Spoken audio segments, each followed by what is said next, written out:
Hello students, welcome back once again. My name is Abhishek Sahu and this is lecture number 7 for magnetic effect of current. और आज हम पढ़ने वाले हैं numericals on the basis of magnetic field use to straight conductor, है ना। अभी तक इससे पहले हमने डेरिवेशन किया हुआ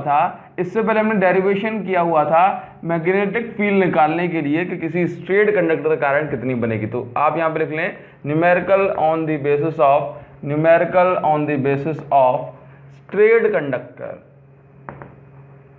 ठीक है ना, स्ट्रेट कंडक्टर, ठीक है। चलिए अब इसी में हम ट्राइंगल, हेक्सागोन, ऑक्टागोन, स्क्वायर, आपके जो है ना ट्विस्टेड फॉर्म वाले न्यूमेरिकल्स को कवर करेंगे, तो आपको किसी भी तरह की कोई प्रॉब्लम नहीं होगी। First thing and another the most important thing is that कि आपको सारी बातें आराम से समझ में आ जाएंगी, तो आपको किसी भी तरह की टेंशन लेने वाली बात नहीं है, ठीक है। नाउ जिन स्टूडेंट्स ने डेरिवेशन को समझा हुआ है और जिन्होंने नहीं समझा हुआ है, बस आपको एक चीज बता दूं मैं कि लेट्स से मेरे पास ये एक कंडक्टर है, क्या ये एक कंडक्टर है जिसमें करंट फ्लो हो रहा है आई, क्लियर।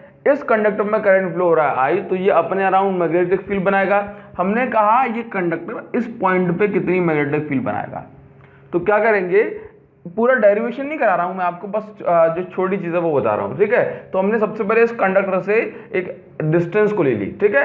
अब ये डिस्टेंस लेट से ए है, क्या ए, तो हमने जो डेरिवेशन किया था हमारे अकॉर्डिंग जो आंसर निकल के आया वो ये निकल के आया, लेट से ये वाला एंगल जो है इसके एक एंड से ये आपका θ1 और ये वाला एंगल है θ2, θ1 θ2 या फिर φ1 φ2 ये हमने किया। तो इस पॉइंट पे जो मैग्नेटिक फील्ड बनेगी वो होगी B is equal to mu naught I upon 4 pi A into sine θ1 plus sine θ2, sine θ1 plus sine θ2। ये केस आपको हमेशा याद रखना है, ये एक फिक्स लेंथ के लिए, किसके लिए है ये एक फिक्स लेंथ के लिए है। अच्छा, लेकिन जब हमारा कंडक्टर बहुत ज्यादा बड़ा होता है, अच्छा ये चीज हम दो केसेस में अप्लाई कर सकते हैं, फिक्स लेंथ के लिए या फिर हमारी जो डिस्टेंस है, ये जो डिस्टेंस है ये डिस्टेंस बहुत छोटी है, डिस्टेंस नोटिसेबल है, नोटिसेबल, ठीक है। नाउ अगर हमारे सामने केस ये बन जाता है कि ये जो पॉइंट ए है, ये पॉइंट ए, ये जो डिस्टेंस ए है, डिस्टेंस ए और ये पॉइंट पी ये बहुत ज़्यादा पास में है, तो ये जो एंगल हम यहाँ से बनाएंगे, ये वाला एंगल, ये अप्रॉक्स 90 डिग्री बनेगा। कितना बनेगा? अप्रॉक्स 90 डिग्री, ठीक है। अब देखना ध्यान से, जब हमारा कंडक्टर बहुत ज़्यादा बड़ा होता है, जब हमारा कंडक्टर इन्फिनिटली लॉन्ग होता है, तो इन्फिनिटली लॉन्ग कंडक्टर के लिए जो पॉइंट P होगा हमेशा छोटा माना जाएगा, समझ गए। पॉइंट P होगा हमेशा पास में माना जाएगा, क्योंकि मान लो कि अगर ये कंडक्टर बहुत बड़ा है तो फिर ये जो, जैसे मान लो कंडक्टर ये बहुत बड़ा है, तो ये जो एंगल होगा ये हमेशा ये कितना बनेगा? अप्रॉक्स टू द 90 डिग्री, ठीक है ना। चलिए, तो हमेशा याद रखना कि ये जो डिस्टेंस नोटिसेबल है, ये डिस्टेंस क्या है? नोटिसेबल है। लेकिन जब ये डिस्टेंस, जब ये ए बहुत ज़्यादा छोटा हो जाएगा, या फिर ये कहें for infinitely long conductor, for infinitely long conductor, क्या बोलना कि B is equal to mu naught I upon 4 pi a क्या है? डिस्टेंस है, ठीक है। नाउ साइन θ1 कितना हो जाएगा? बोला 90 डिग्री, ठीक है। साइन 90, ऊपर भी 90 नीचे भी 90, ठीक है। ये ज्यादा बड़ा करोगे ना कंडक्टर को तो ये एंगल अपने आप छोटा बनेगा, ठीक। ये साइन 90 प्लस ये साइन 90, ठीक है। तो अब देखो साइन 90 वैल्यू 1, इसकी वैल्यू 1, तो 1 + 1 2 हो जाएगा, 2 से कैंसिल हो जाएगा। तो B is equal to mu naught I upon 4 pi A, sine 90 की वैल्यू 1, 1 + 1 2, तो आपका ये 2 हो जाएगा, 2 से ये कैंसिल होगा। तो B इज इक्वल टू आपका आ गया mu naught I upon 2 pi A। Mu naught I upon 2πa। तो जब भी क्वेश्चन में आपको लिखा मिल जाए अ वेरी लॉन्ग कंडक्टर या फिर इन्फिनाइटली लॉन्ग कंडक्टर, तो हमेशा याद रख लेना कि केस आपका ये वाला बनेगा। जबकि अगर हमें एंगल दिए हैं, सारी चीज़ें दी हैं, या फिर हमें वहाँ पे लग रहा है कि जो कंडक्टर है वो काफ़ी छोटा है, ठीक है ना, ये जो डिस्टेंस ए है काफ़ी बड़ी है, तो हम वहाँ पर ये वाला फॉर्मूला यूज़ करेंगे। यहाँ पर एक चीज़ और समझने वाली बात है कि अगर आपको केस मिल जाए अगर आपको केस मिल जाए इस तरह का केस, जैसे मान लो आपको कह दिया कि आधा कंडक्टर, क्या आधा कंडक्टर रखा हुआ है, जैसे मान लो एक कंडक्टर जो है ना इस तरह से रखा हुआ है, सेमी इन्फिनाइटली लॉन्ग कंडक्टर, क्या दे दिया गया, सेमी इन्फिनाइटली लॉन्ग कंडक्टर, ठीक है ना। अब आपके दिमाग में ये आएगा कि भाई सेमी इन्फिनाइटली लॉन्ग कंडक्टर क्या होता है, ठीक है, और ये वाला केस अगर आ जाएगा तो किस तरह की सिचुएशन हमें बनानी है, मतलब फॉर्मूला वगैरह कैसे लगाना है। तो याद रखो कि मान लो हमारे पास अगर कोई कंडक्टर ऊपर भी इतना ज़्यादा एक्सटेंड कर दिया जाए कि वो इन्फिनिटी तक पहुँचे, और नीचे भी इतना एक्सटेंड कर दिया जाए कि वो इन्फिनिटी तक पहुँचे, तो उसको बोलते हैं इन्फिनिटली लॉन्ग कंडक्टर। लेकिन अगर केस आपका ऐसा बन जाए कि आपका जो कंडक्टर है ऊपर तो इन्फिनिटी तक पहुँचे, लेकिन आप जो है ना उसको नीचे वाले पोर्शन को रिप्रेजेंट करते हैं, क्वेश्चन में मना कर दिया जाए कि इस तरह की सिचुएशन आपकी बन गई, ठीक है, ये एक कंडक्टर आ रहा है, ये यहाँ से यहाँ तक आगे मीट किया इस पॉइंट पे, और जो है दूसरा कंडक्टर यहाँ से दिखाया गया।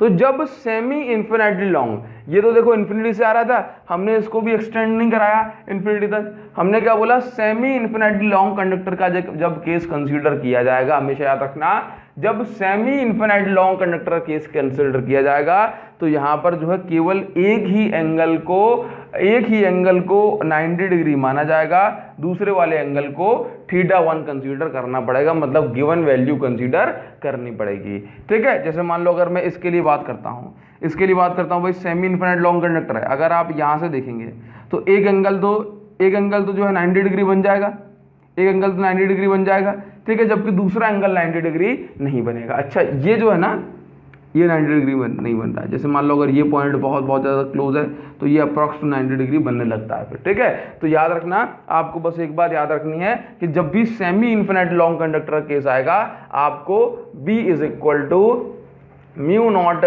आई अपॉन 4πa, यहाँ पर आप केस कंसिडर करेंगे sin θ1 प्लस sin 90, ठीक है ना। जब भी इस तरह की कंडीशन बने, एक एंगल को 90 डिग्री लेना, दूसरे एंगल को थीटा लेना है, ठीक है, और जो थीटा की वैल्यू होगी उसको वहां से पुट कर देंगे, ठीक है। नाउ एक चीज और याद रखनी है आपको, जो आपको हमेशा इस चैप्टर में काम आने वाली है, कि ये जो फॉर्मूला है ना,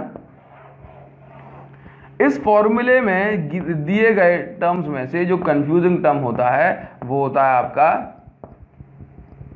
मान लो ये 2πa वाले लेता हूं, ठीक है, ये होता है आपका a, जैसे म्यू नॉट और ये 2π और ये i, ये तो कभी भी नहीं बदलते, ना किसी के साथ क्लैश करते हैं। लेकिन प्रॉब्लम ये है कि जैसे मान लो कई जगह डिस्टेंस को a दे दिया जाता है, कई जगह डिस्टेंस को r दे दिया जाता है, कई जगह डिस्टेंस को x दे दिया जाएगा, हमें क्या पता पड़ेगा भाई हमें क्या लेना है। तो हमेशा याद रखना, जो फॉर्मूला है वो ये है, b is equal to mu naught I upon 2π into distance, b is equal to mu naught I upon 2π into distance. Distance कौन सी, जिस कंडक्टर से किसी पॉइंट P तक आपको मैग्नेटिक फील्ड निकालना है, ठीक है ना। बात समझ गए, क्योंकि आपको क्वेश्चन में काफी सारे डिस्टेंसेस मिल जाएंगे, बोला आपको मिल जाएगा r is equal to 5 centimetre, a is equal 10 centimetre, भाई अब आपको कौन सी डिस्टेंस के फॉर्मूले में यूज करोगे, तो ये b is equal to mu naught I upon 2π into distance, ठीक है ना, समझ गए। तो ये जो a है वो क्या है, distance from the point where we have to find out the magnetic field, ठीक है। नाउ फर्स्ट क्वेश्चन लिखो, इस बेसिस पे पहला क्वेश्चन आपको किस तरह से मिल सकता है, ठीक है। लिखिए, लिखो एक कंडक्टर है, लिखो एक conductor is placed in magnetic field,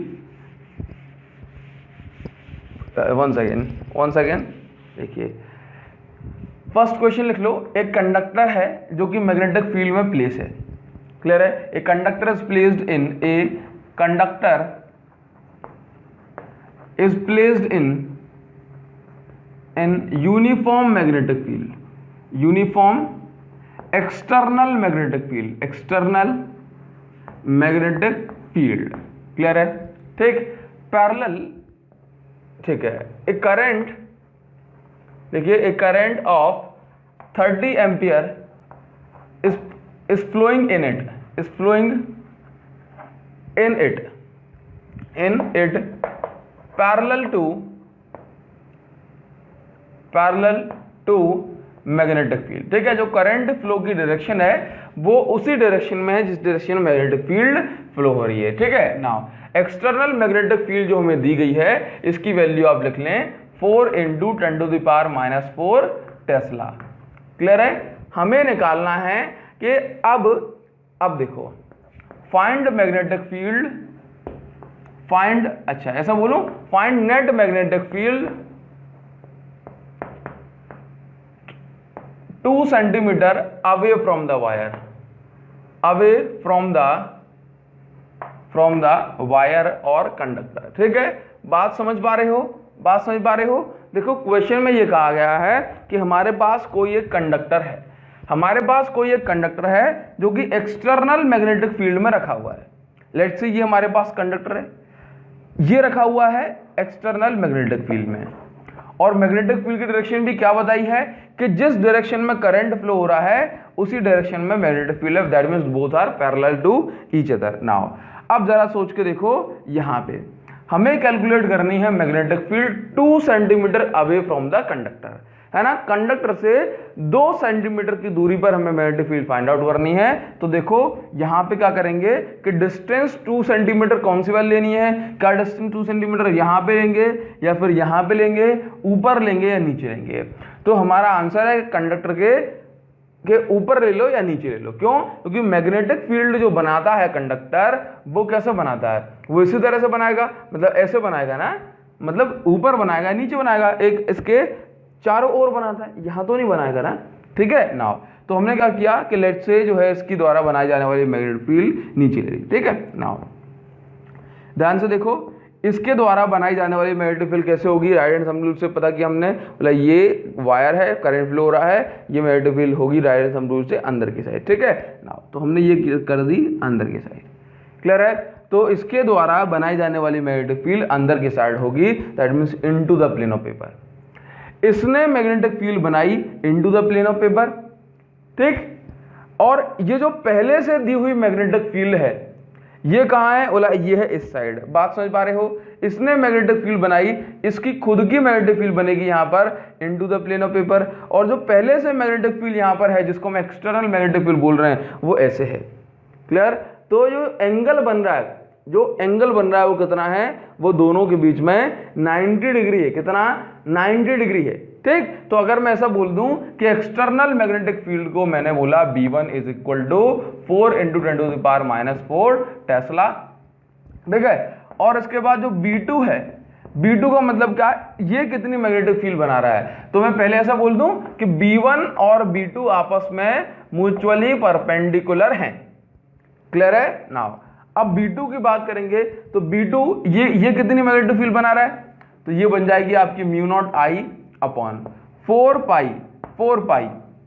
अच्छा, इसमें एंगल वगैरह कुछ नहीं दिया, ये डिस्टेंस काफी ज्यादा छोटी है, ये कितनी, 2 सेंटीमीटर, ठीक है। और ये जो कंडक्टर है वो लॉन्ग कंडक्टर है, ठीक है ना। अब देखो यहाँ पे तो क्या बोला जाएगा, ये जो डिस्टेंस 2 सेंटीमीटर एक कंडक्टर के कंपैरिजन में, जैसे मान लो अगर आपको कंडक्टर इतना बड़ा हुआ, अब ये डिस्टेंस 2 सेंटीमीटर लेना है, तो एक्चुअल में एक डिस्टेंस 2 सेंटीमीटर करीब इतनी होगी, इतनी भी नहीं होगी, इतनी होगी, समझ गए ना। तो ये डिस्टेंस काफी ज्यादा छोटी है, और छोटी डिस्टेंस के लिए हमने कंसीडर कर लिया ये 2 pi into distance, 2 pi into distance. Distance की वैल्यू कितनी होगी, 0.02 मीटर, मीटर में कन्वर्ट कर दिया हमने इसको। नाउ यहाँ पे क्या करेंगे, कुछ नहीं करना है आपको, B2 = μ0 की जगह मैं लिख सकता हूं 4 पाई इंटू 10⁻⁷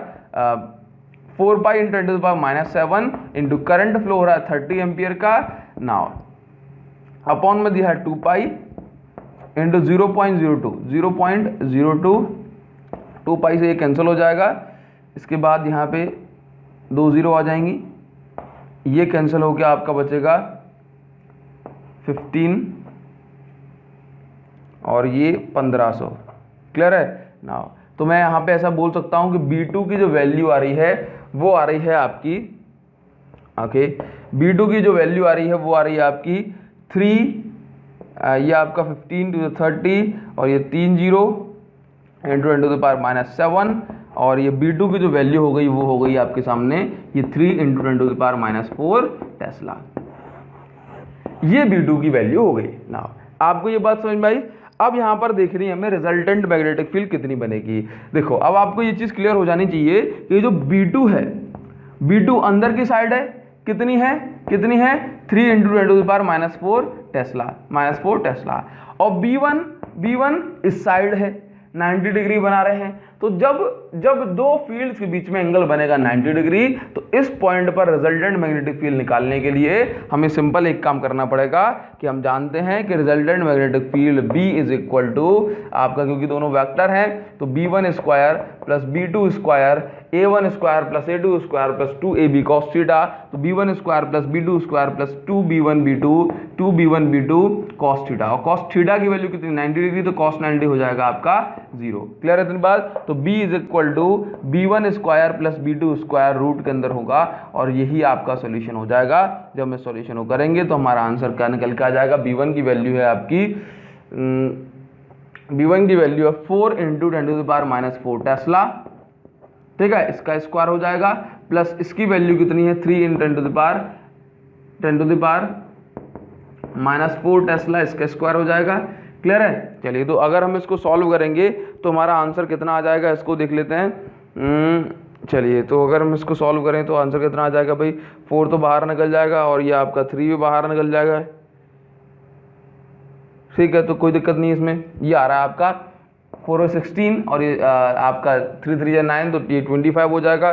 तो आंसर आ जाएगा आपका B is equal to 5 into 10 to the power -4। देखो ना, 4 4 16, 3 3 9, 16 और 9 कितने 25 बाहर आ जाएगा तो 5 बचेगा आपका।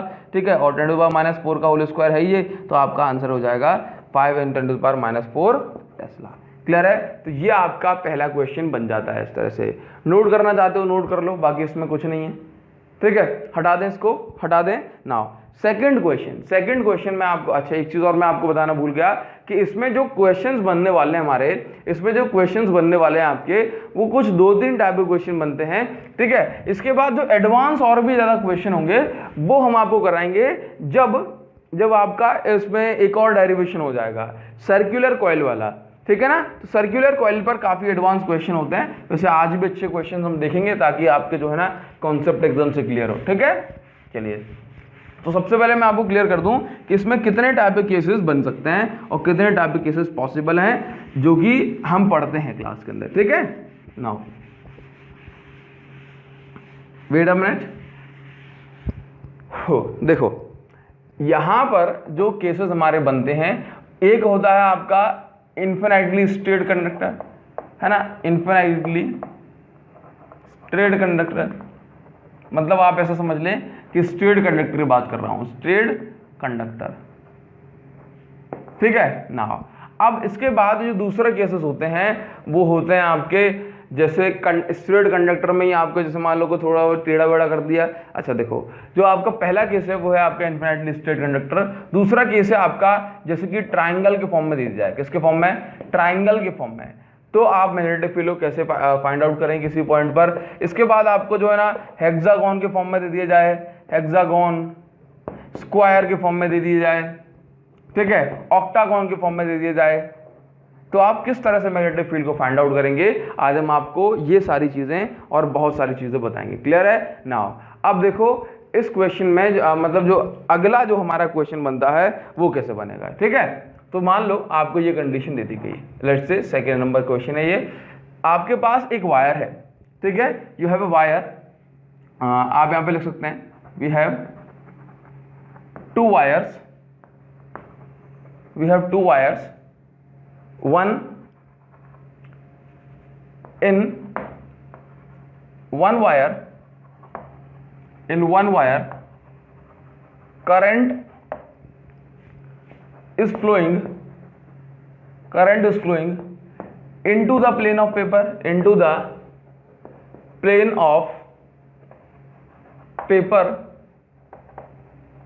And in other wire, and in, note कर लो, and in other wire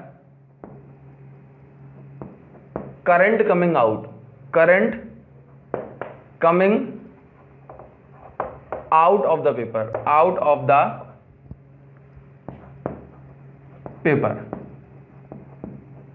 clear है, बात समझ गए। हमारे पास दो वायर हैं, एक के अंदर करंट जो है, एक के अंदर करंट जो है into the plane of paper जा रहा है, मतलब कुछ इस तरह से, ठीक है। Into the plane of paper current भी होगा तब भी हम उसको इसी तरह से दिखाएंगे। दूसरा वायर है जिसमें जो है आपका जो करंट है वो बाहर की साइड आ रहा है। दोनों इस तरह से रखे हुए हैं, दोनों इस तरह से रखे हुए हैं, ठीक है। Separated by distance, separated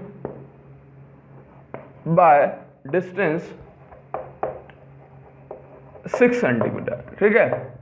find where magnetic field will be zero, find where magnetic field will be zero. हमें पता करना है कि मैग्नेटिक फील्ड जीरो कहां होगी। That's all. बस सिंपल सा केस हमें कंसीडर करना है कि एक वायर है जिसके अंदर करंट फ्लो हो रहा है इस डायरेक्शन में, अंदर की साइड। उसके बाद दूसरा वायर है जिसमें करंट फ्लो हो रहा है बाहर की साइड। हम समझते हैं, हम जानते हैं कि दोनों वायर मैग्नेटिक फील्ड बनाएंगे। पूछा जा रहा है कि इन दोनों वायर के द्वारा बनाई जाने वाली मैग्नेटिक फील्ड, दोनों वायर के द्वारा बनाई जाने वाली मैग्नेटिक फील्ड कहां पर जीरो होगी। समझ गए। तो पहले मैं आपको बता दूं कि लेट्स से ये जो है ना मैग्नेटिक फील्ड आपकी, ऐसे मान लो ये हो गया आपका कंडक्टर ए, ये होगा कंडक्टर आपका बी। इन दोनों के बीच की distance r is equal to 6 centimetre है, 6 सेंटीमीटर है। नाउ आपसे कहा जा रहा है कि लेट्स से इसके अंदर जो करंट फ्लो हो रहा है वो है आपका 5 एम्पियर। कितना? 5 एम्पियर। ये वाले कंडक्टर के अंदर करंट फ्लो हो रहा है आपका 2 एम्पियर, ठीक। तो अब आपको ये सोचना है कि मैग्नेटिक फील्ड क्या बीच में जीरो हो सकती है ना, इस रीजन में जीरो हो सकती है। तो सोच के देखते हैं कैसे सोचते हैं कि मान लो मैंने कहा कि करंट फ्लो हो रहा है अंदर की साइड, तो ये वाला जो कंडक्टर है मैग्नेटिक फील्ड बनाएगा ऐसे, मतलब यहां पर मैग्नेटिक फील्ड की डायरेक्शन है नीचे की साइड, यहां पर मैग्नेटिक फील्ड की डायरेक्शन है नीचे की साइड। क्लियर है। अब यहां पर जो है ये वाला वायर जो करंट लेके आ रहा है वो बाहर लेके आ रहा है, तो मैं राइट हैंड थंब रूल से देखा कि यहां पर ये वाले रीजन में मैग्नेटिक फील्ड की डायरेक्शन इस वायर के कारण कहां है, बोला नीचे की साइड। देखो कहां है, नीचे की साइड। तो जब हम ऐसा बोलेंगे दोनों वायर के कारण, इन दोनों वायर के कारण मैग्नेटिक फील्ड नीचे की साइड है, तो भाई ये वाले पोर्शन में, बीच वाले पोर्शन में जो मैग्नेटिक फील्ड बनेगी वो ज्यादा ही होगी, कम नहीं होगी। कोई आपस में एक दूसरे की मैग्नेटिक फील्ड को कैंसिल नहीं करेगा। तो किस जगह पर मैग्नेटिक फील्ड जीरो हो सकती है? तो हमारा आंसर है कि या तो ये वाले एरिया में मैग्नेटिक फील्ड जीरो हो सकती है, या फिर ये वाले एरिया में मैग्नेटिक फील्ड जीरो हो सकती है। क्लियर है। कैसे पता पड़ेगा? कहां देखो ना, जैसे मान लो यहां पर जो वायर है ये मैग्नेटिक फील्ड बनाएगा, ये वाला वायर मैग्नेटिक फील्ड बनाएगा ऊपर की साइड, ठीक है, जबकि ये वाला वायर यहां पे मैग्नेटिक फील्ड बनाएगा नीचे की साइड। तो ये चीज पॉसिबल है, लेकिन हमने देखा कि भाई ये 5 एम्पियर है, ये 2 एम्पियर है, तो ये कम मैग्नेटिक फील्ड बनाएगा, ठीक है, जबकि ज्यादा मैग्नेटिक फील्ड बनाएगा। तो इसकी मैग्नेटिक फील्ड को यहां पे कैंसिल करना उतना मुश्किल नहीं होगा 2 एम्पियर वाले करंट के लिए, ठीक है। जबकि 5 एम्पियर वाला जो करंट है इसकी डायरेक्शन में, मतलब इस जगह पे जो है ना, इसकी मैग्नेटिक फील्ड को भी कैंसिल कर सकता है। तो हमने माना कि भाई इसके रीजन में, कंडक्टर बी के राइट साइड में जो मैग्नेटिक फील्ड है वो आपकी जीरो हो सकती है। तो हमने कहा लेट्स से ये हो गया आपके पास पॉइंट P, और ये हो गई डिस्टेंस x। कितनी डिस्टेंस हो गई? Distance x। Let's say x distance पर जो है मैग्नेटिक फील्ड जीरो होगी। कुछ नहीं करना हमें, बस सिंपल सा एक काम करना है, ये बताओ मैग्नेटिक फील्ड जीरो कब हो सकती है, क्यों हो सकती है। तो देखो यहां पर जो B के कारण मैग्नेटिक फील्ड बनेगी वो होगी ऊपर की साइड, और इसके कारण जो मैग्नेटिक फील्ड बनेगी वो होगी नीचे की साइड। तो मैं ऐसा बोल सकता हूं कि मान लो कि इसकी मैग्नेटिक फील्ड हो जाएगी आपकी B1 और इसके द्वारा बनाई जाने वाली मैग्नेटिक फील्ड हो जाएगी आपकी B2, ठीक है। तो जब B1 और B2 का जो मैग्नीट्यूड हो जाएगा, जब B1 और B2 का मैग्नीट्यूड बराबर हो जाएगा, केवल तब ही इनकी जो मैग्नेटिक फील्ड है वो कैंसिल हो पाएगी। तो B1 is equal to B2 जब बराबर हो जाएगा, तो मैं ऐसा बोल सकता हूं कि B1 की जो वैल्यू है वो कितनी है, निकालनी पड़ेगी। तो म्यू नॉट आई अपॉन इस यहां से इस x तक की डिस्टेंस कितनी होगी, r plus x. R plus sorry आपका जो है कितना हो जाएगा 4 पाई, इसको ले लो 2 pi R plus x, 2 pi R plus x, clear है, is equal to mu naught I upon ये हो जाएगा आपका 2 पाई ओनली एक्स। यहां से देखो, यहां से मान लो इसको नाम दे देते हैं I1 और इसको नाम दे देते हैं I2। इसमें करंट फ्लो हो रहा है I1, इसमें करंट फ्लो हो रहा है I2। ठीक है, क्लियर है इतनी बात। यहां से देखो वायर आपका ऐसे है, तो ये जो डिस्टेंस यहां से लेके यहां तक है, ये वायर आपका ऐसे है, तो डिस्टेंस यहां से लेके यहां तक ये पूरी कंसीडर करनी पड़ेगी, यहां से लेके यहां तक की डिस्टेंस कंसीडर करनी पड़ेगी। क्या आपको इतनी बात क्लियर हो रही है? क्या आपको इतनी बात क्लियर हो रही है ना? नाउ क्या करना है अपन को? कुछ नहीं करना। ये दिया है r प्लस एक्स और ये दिया है आपके पास, ये डिस्टेंस हो गई x, ये सारी चीजें कैंसिल हो जाएंगी। तो I1 अपॉन क्या निकालना है अपन को? x निकालना है ना, तो बस कुछ नहीं करना है अपन को। यहां से देखो x की वैल्यू हमने यहां पे पुट कर दी, या फिर मैं एक काम करूं यहां पे क्रॉस मल्टीप्लाई कर देता हूं, I1 into x is equal to इसका इंटू यहां पे कर दें तो I2 into r plus I2 into x, clear है। तो x की वैल्यू मुझे निकालनी है, तो मैं एक काम करता हूं I1 x minus I2 x is equal to आपको बचेगा I2 r, तो यहाँ पर x कॉमन आ जाएगा, तो यहाँ से मैं ऐसा बोल सकता हूँ I2 r upon I1 minus I2, ये करेंगे, क्लियर है। x कॉमन ले लिया, I1 माइनस I2 को नीचे भेज दिया, तो x is equal to I2 की वैल्यू कितनी है? I2 की वैल्यू है 2 एम्पियर, तो मैं लिख दिया इसको 2 एम्पियर। r की वैल्यू कितनी है? 6 सेंटीमीटर, तो मैं इसको लिखूंगा 0.06 मीटर, क्लियर है। ये मीटर में कन्वर्ट कर लिया। I1 माइनस I2 कितना हो जाएगा? तो I1 की वैल्यू है 5 और I2 की वैल्यू है आपकी 2, तो ये हो जाएगा आपका 3। तो यहां से देखो ये कितना हो जाएगा, 2 6 जा 12 है ना, तो 0.02, क्लियर है। चलिए इतना हो गया डिवाइडेड बाय 3, तो यहां से ये आपका आंसर आ जाएगा 0.04 मीटर, तो ये आपका आंसर आ गया 4 सेंटीमीटर, क्लियर है। तो ये जो x है ये कितना हो गया? 4 सेंटीमीटर, ठीक है। तो आपसे ये क्वेश्चन ये आसानी से बनेगा, इसको नोट कर लो इसको आराम से, ठीक है ना। चलिए स्क्रीनशॉट ले लो इसका, देखो हटा दें इसको, नाउ क्लियर कर दें। देखो अब आपको जो है ना इसी तरह के 2 क्वेश्चन और देंगे, इसके बाद आपसे सारे क्वेश्चन बन जाएंगे, ठीक है ना, मतलब जो आपके बोर्ड में आने वाले हैं। अच्छा मैं आपको बताऊं कि जो कंपटीशन लेवल के क्वेश्चन है वो भी मैं आपको कराऊंगा, टेंशन मत लेना, ठीक है ना। काफ़ी सारे क्वेश्चंस आपको कराने हैं, बट एक लेक्चर में जितने क्वेश्चंस पॉसिबल होंगे उतने कराने की कोशिश करूंगा, ताकि आपका लेक्चर बहुत ज़्यादा बड़ा भी ना हो, करीब 1 घंटे का लेक्चर बन जाए। उसके बाद जो है आपको काफ़ी सारी चीज़ें आसानी से समझ में आने लगे, ठीक है। तो क्वेश्चंस आपको काफ़ी सारे कराने हैं, तो इसमें आपको किसी तरह की कोई टेंशन लेने की जरूरत नहीं है। नाउ नेक्स्ट क्वेश्चन देखते हैं। नेक्स्ट क्वेश्चन में मान लो आपको इस तरह की कंडीशन मिल जाएगी कि ये रहा आपके पास एक इन्फिनिटली लॉन्ग कंडक्टर, ठीक है, ये आपके पास एक इन्फिनिटली लॉन्ग कंडक्टर है और यहीं पर एक दूसरा कंडक्टर है कुछ इस तरह से, ठीक। चलिए तो मैं कह देता हूं कि भाई ये कंडक्टर जो है कहां तक जाता है? बोला इन्फिनिटी तक, ये नीचे भी इन्फिनिटी तक जाता है, यहां भी इन्फिनिटी तक और यहां भी इन्फिनिटी तक। नाउ ये दोनों कंडक्टर आपस में एक दूसरे पे म्यूचुअली परपेंडिकुलर रखे हुए हैं, तो मैंने आपको इस तरह से दिखा दिया है। करंट इसमें फ्लो हो रहा है लेट्स से I2 और इसमें करंट फ्लो हो रहा है I1, डजंट मैटर। आपसे कह दिया गया कि ये रहा I1, ये रहा I2, क्लियर। आपको कैलकुलेट करना है कि ये बता दो कि कौन सा रीजन है जहां पर मैग्नेटिक फील्ड 0 हो सकती है, क्लियर। तो आपको क्वेश्चन ये कैसे मिल जाएगा? आपको क्वेश्चन मिल जाएगा to infinitely long conductors kept mutually perpendicular to each other carrying current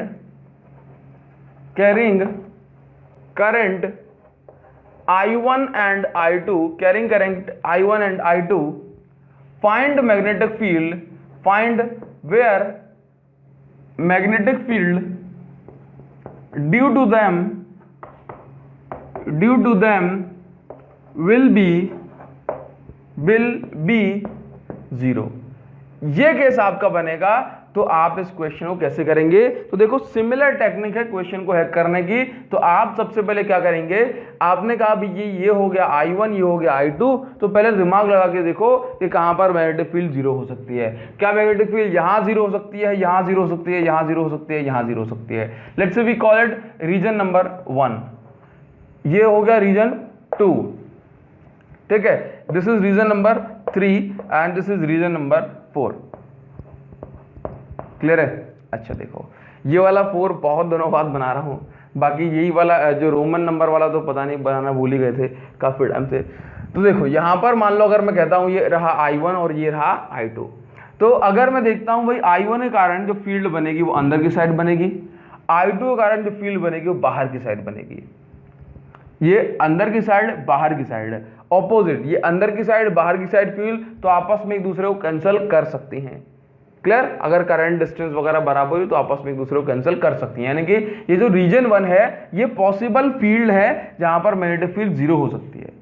अगर मैं यहां पे देखूं रीजन 2 में, तो करंट फ्लो हो रहा है इसमें इस तरह से, मैग्नेटिक फील्ड बन रही है बाहर की साइड, और देखो I1 की मैग्नेटिक फील्ड भी बाहर की साइड आ रही है, तो रीजन 2 में जो मैग्नेटिक फील्ड जो है वो जीरो पॉसिबल नहीं है, क्योंकि दोनों सेम डायरेक्शन में जाएंगे। जबकि इस यहां पे देखता हूं रीजन नंबर 3 में, तो मैग्नेटिक फील्ड जो है इसकी बनेगी अंदर की साइड यहां पर, ठीक है, और इसके कारण जो मैग्नेटिक फील्ड बनेगी बाहर की साइड। तो ये वाले रीजन में, क्योंकि करंट इसमें भी तो ऐसे फ्लो रहा है, ठीक है, तो ये वाले रीजन में मैग्नेटिक फील्ड जीरो पॉसिबल है, जबकि इसमें नहीं है। तो आप क्या लिखेंगे, आप यहां पे लिखेंगे सॉल्यूशन में लिखना magnetic field can be zero in two regions only, in two regions only। Clear है इतनी बात? केवल 2 रीजन में जीरो हो सकती है मैग्नेटिक फील्ड, अदरवाइज जीरो नहीं होगी। ठीक है, तो कौन से रीजन है? बोला रीजन 1 एंड रीजन 3। क्या आपको इतनी बात क्लियर है? नाउ आगे बढ़े, चलिए। तो अब हमें एक काम करना है कि हमने यहां पर मान लिया कि let's say this is point P, ये रहा पॉइंट P, इस पॉइंट पर मैग्नेटिक फील्ड जीरो हो सकती है। तो हमने कहा हमें डिस्टेंस कंसीडर करनी होती है, तो लेट्स से इस कंडक्टर से, ये वाले कंडक्टर से जो डिस्टेंस है वो हो गई आपकी y, ये वाले कंडक्टर से जो डिस्टेंस है इस पॉइंट P की वो हो गई x, ठीक है ना। x एक्सिस में इसलिए x ले लिया, ये वाला y एक्सिस में y ले लिया। अगर मैं देखता हूं कि भाई ये जो एंगल है, ये आपको कितना बन जाएगा, √x² + y²। Clear? Now okay, यहां पर ये दोनों कंडक्टर इन्फिनाइट लॉन्ग है। क्या है? ये दोनों कंडक्टर इन्फिनाइट लॉन्ग है, तो मुझे फॉर्मूले में एंगल की जरूरत ही नहीं पड़ेगी। अगर मेरे कंडक्टर इन्फिनाइट लॉन्ग नहीं होते तो फिर मैं यहां पर एंगल वगैरह दिखाने की कोशिश करता। क्लियर है? तो ये आपको साफ साफ दिया है इन्फिनाइट लॉन्ग कंडक्टर। तो आप एक काम करेंगे कि भाई मान लो कि इसके द्वारा बनाई जाने वाली मैग्नेटिक फील्ड B1 है। मान लो कि B1 कहां जाएगी, अंदर की side into the plane of paper. B2 कहां आएगी, बाहर की side out of the plane of paper. तो हमने माना कि जब B1 और B2 बराबर हो जाएंगे मैग्नीट्यूड में, केवल तब जाकर के ये चीजें आपस में कैंसिल हो पाएंगी और एक पॉइंट P पर हमें मैग्नेटिक फील्ड जीरो मिलेगी। तो कुछ नहीं करना हमें, तो बस सिंपल सी बात है, μ0I/2π into distance. 2π into distance कहां से कहां तक की, I1 से लेकर पॉइंट P तक की, तो ये हो जाएगी x, μ0I/2π into distance. 2π into distance कहां से कहां तक की, तो ये हो जाएगी आपकी y। तो यहां से ये सब कुछ कैंसिल हो जाएगा, ये I1 है, ये I2 है, ये कैंसिल हो जाएगा। तो यहां से आपको अगर x निकालना है या y निकालना है तो बहुत ज़्यादा आसान हो जाएगा। मैं कहता हूं कि चलो y निकाल लो। तो y कितना हो जाएगा भाई, y हो जाएगा आपका I2/I1 इंटू आपका हो जाएगा x। क्लियर है? तो इस तरह से आप y2 मतलब y की वैल्यू निकाल सकते हैं, या फिर मैं कह दूं कि I2/I1 का रेशियो निकाल लेंगे तो y/x की आपको जो डिस्टेंस वगैरह है, रेशियो वगैरह है, वो आपको मिल जाएगा। क्लियर है? तो आपको एक पॉइंट मिल जाएगा कि आप यहाँ पर y में यहाँ पर जो है मैग्नेटिक फील्ड को जीरो कर सकते हैं। क्लियर है इतनी बात? चलिए, तो y निकल जाएगा, इसी तरह से आपकी x की वैल्यू निकाल सकते हैं। तो ये हो गया आपका एक सिंपल फंडामेंटल कि आप किस तरह से किसी पॉइंट पर मैग्नेटिक फील्ड जीरो कैलकुलेट कर सकते हैं। ठीक है ना? अब इसी बेसिस पर एक क्वेश्चन बनता है आपका कौन सा वाला, इन्फिनिटली लॉन्ग सेमीकंडक्टर। अब देखो एक लास्ट केस देखते हैं आज के लिए, इसके बाद ये वीडियो बड़ी हो जाएगी थोड़ी सी काफ़ी, तो एक काम करते हैं, इसका एक सेकंड पार्ट और लेकर के आते हैं जिसमें आपको जो है ना रेक्टेंगल, स्क्वायर, हेक्सागोन वाले क्वेश्चन को कराएंगे। ठीक है ना। देखो यहाँ पर क्या करना है अपन को, यहाँ पर एक सिंपल सा काम करना है। जैसे मान लो कि एक कंडक्टर आपको इस तरह से दिया है, अब ये आपके पास सेमी इन्फिनाइट लॉन्ग है ना, मतलब आपका एक एंड तो इन्फिनिटी तक जा रहा है और दूसरा एंड ओरिजिन पर ही है। ठीक है, अब देखो दूसरा कंडक्टर है जो कि आपका इन्फिनिटी से आ रहा है और ओरिजिन पर आकर के मीट कर रहा है। ठीक है, तो ये इन दोनों का एक एक एंड दूर तक जा रहा है, इन्फिनिटी जा रहा है और एक एक एंड जो है ओरिजिन पे आकर के मिला हुआ है। तो मान लो कि दोनों के अंदर करंट फ्लो हो रहा है आई, दोनों के अंदर करंट फ्लो हो रहा है आई, तो हमें कैलकुलेट करनी है इस पॉइंट P पर मैग्नेटिक फील्ड। इस पॉइंट P पर मैग्नेटिक फील्ड क्या होगी ये हमें पता करनी है। तो जरा सोच के देखो, पहले तो पता कर लो कि क्या यहाँ पर जो मैग्नेटिक फील्ड है वो कैंसिल तो नहीं हो जाएगी। तो हमने देखा कि अगर उसके अंदर करंट फ्लो हो रहा है ऐसे ऊपर की साइड, तो यहाँ पे जो है जो मैग्नेटिक फील्ड होगी वो into the plane of paper होगी। इसी तरह से अगर करंट यहाँ फ्लो हो रहा है ऐसे, तो मैग्नेटिक फील्ड होगी वो into the plane of paper होगी, इसके कारण भी। तो दोनों के कारण जो मैग्नेटिक फील्ड बनेगी वो अंदर की साइड होगी into the plane of paper. तो हमने कहा कि मैग्नेटिक फील्ड जीरो तो नहीं होने वाली है, तो इस पॉइंट पर कितनी मैग्नेटिक फील्ड होगी, तो लेट्स से हमने कहा कि ये रहा पॉइंट आपका P। यहां से यहां तक की जो डिस्टेंस है वो कितनी हो जाएगी, y मान लो y एक्सिस में, तो x एक्सिस में ये है तो इसको मान लो x। ये डिस्टेंस अपने आप हो जाएगी √x² प्लस y²। हमने आपसे डिस्कस किया हुआ है कई बार कि अगर आपका सेमी इन्फिनिट लॉन्ग कंडक्टर है तो एक एंगल तो आपका 90 हो जाएगा, जबकि दूसरा एंगल आपको मेंशन करना पड़ेगा। तो let's say this angle is alpha, this angle is beta. तो हम निकालते हैं सबसे पहले, let's say this is magnetic field, इसके कारण जो मैग्नेटिक फील्ड बनेगी वो बनेगी मैग्नेटिक फील्ड B1 और इसके कारण मैग्नेटिक फील्ड बनेगी B2।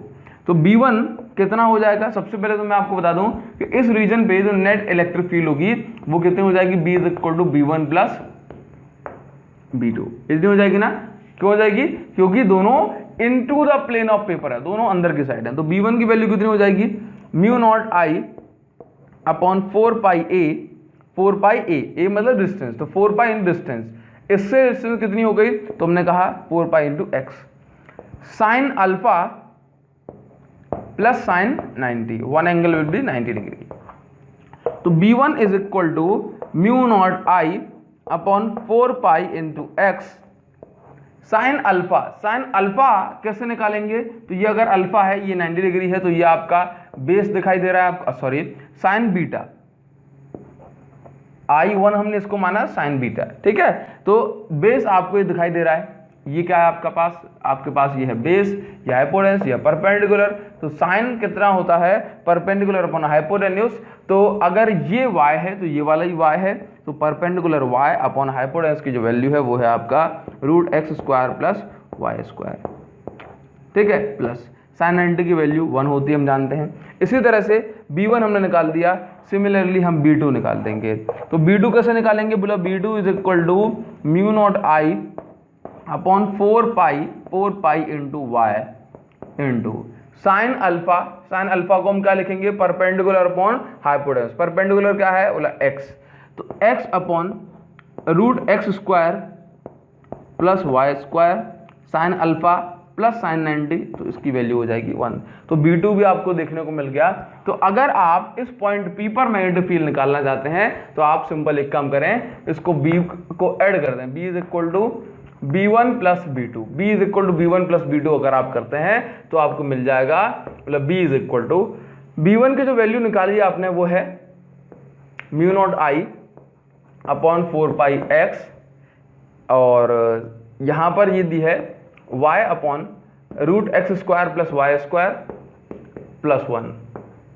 ठीक है, जबकि B2 की वैल्यू है वो भी आपको सिमिलरली इसी तरह से लिखनी, μ0I अपॉन में है आपका 4π into y, x upon √x² plus y² और आपका ये प्लस 1। ठीक है, अब देखो कुछ नहीं करना है, बस थोड़ा सा दिमाग लगाना है कि ये सॉल्व किस तरह से हो पाएगा अपना। तो अब एक काम करेंगे, यहाँ पर देखो B is equal to μ0I upon 4π तो कॉमन आ रहा है। ठीक है, इसको तो हमने बिल्कुल ही बाहर निकाल दिया। अब देखो हमने क्या किया, इसमें x का इंटू अंदर कर दिया, इसमें अगर हम x का इंटू अंदर करेंगे तो ये बच जाएगा मेरे पास y upon x root x square plus y square plus 1 upon x, क्योंकि x का इंटू पूरे में होगा तो यहाँ पे भी कर दिया मैंने, यहाँ पे भी कर दिया नीचे। अपॉन में ये क्या हो जाएगा, इस y का इंटू अंदर कर दो तो हो जाएगा आपका, देखो म्यू नॉट आई अपॉन 4 तो बाहर निकल गया, तो y का इंटू अंदर हो जाएगा, तो y root x square plus y square plus 1 upon y. Clear है, ये चीज़ें हो जाएंगी। नाउ अब आपको कुछ नहीं करना है, बहुत आराम से सॉल्व हो सकता है क्वेश्चन ये, ठीक है। सबसे पहले हम एक काम और करते हैं कि जो जो चीज़ें इसमें से और कॉमन निकल रही हैं उसको और साइड में कर लेते हैं। जैसे ये b is equal to mu naught I upon 4 pi. यहाँ से अगर हम देखें इन दोनों में से एक ये वाला टर्म और एक ये वाला टर्म, यहाँ से जो कॉमन आ रहा है वो है हमारा 1 upon root x square plus y square, और ये बच रहा है आपका y upon x plus x upon y, इन दोनों टर्म्स में से प्लस ये वाला टर्म अलग है 1 upon x plus 1 upon y. इसके बाद अगर मैं देखूं तो कुछ कुछ होता है, कुछ कुछ यहाँ पे जो है ना हमें करना पड़ेगा। जैसे कि b is equal to mu naught I upon 4 pi. यहाँ से अगर आप देखेंगे तो मैं अगर इसका एलसीएम लूंगा तो मेरे सामने ये कंडीशन बन जाएगी, देखो ये हो जाएगा आपका एक्स वाई, और यहाँ से अगर मैं इसका एलसीएम लूंगा तो y square plus x square, ये बचेगा। तो मैं इसको ऐसे ही लिख देता हूँ x square plus y square, ठीक है। Y square plus x square को मैं क्या लिख दूँ, x square plus y square, ठीक है। अपॉन में क्या है 1 अपॉन, खत्म हो गया क्वेश्चन आपका, 1 upon root x square plus y square. Now ये यहाँ पे क्या लिखा है, वहाँ यहाँ पे लिखा है 1 अपॉन एक्स, तो मैं इसको लिख सकता हूँ आपका x y is equal to x plus y हो जाएगा एलसीएम लेने के बाद।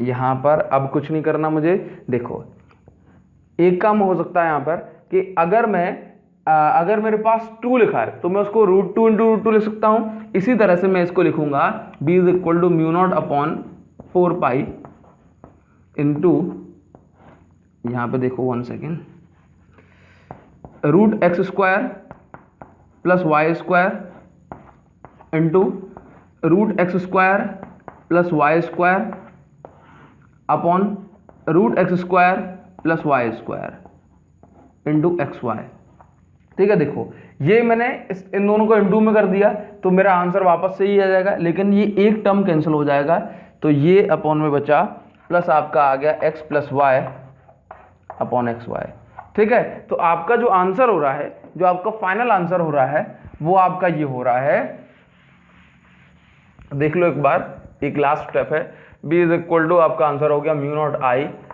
अपॉन 4 पाई इंटू, ऊपर बच रहा है आपका root x square plus y square, नीचे एक्स वाई और कॉमन आ जाएगा तो नीचे आप एक्स वाई को और कॉमन निकाल दें। इसके बाद अंदर बच रहा है आपका root x square plus y square plus x plus y, तो ये आपका हो गया फाइनल आंसर कि इतनी मैग्नेटिक फील्ड इसमें बनेगी। तो इसमें जो कैलकुलेशन वाला पार्ट है लास्ट का वो थोड़ा सा रिजिड है, उसको आपको थोड़ा सा ध्यान देना पड़ेगा, बाकी आपका बहुत आसानी से हो जाएगा। तो बस इसके बाद करेंगे नेक्स्ट पार्ट में, क्योंकि हो सकता है ये वीडियो थोड़ी सी बड़ी हो गई 40-50 मिनट की। इसके बाद नेक्स्ट पार्ट में मिलते हैं और करीब आधे घंटे की वो वीडियो होगी। इसके बाद हम करेंगे कुछ और डेरिवेशन, कुछ और न्यूमेरिकल, तो बोर्ड की आपकी परफेक्ट तैयारी होती रहेगी, साथ में आपका कॉम्पिटिशन के लिए बेस बनता रहेगा, ठीक है ना। तो मिलते हैं आपसे नेक्स्ट वीडियो में, तब तक के लिए thank you so much, thanks a lot.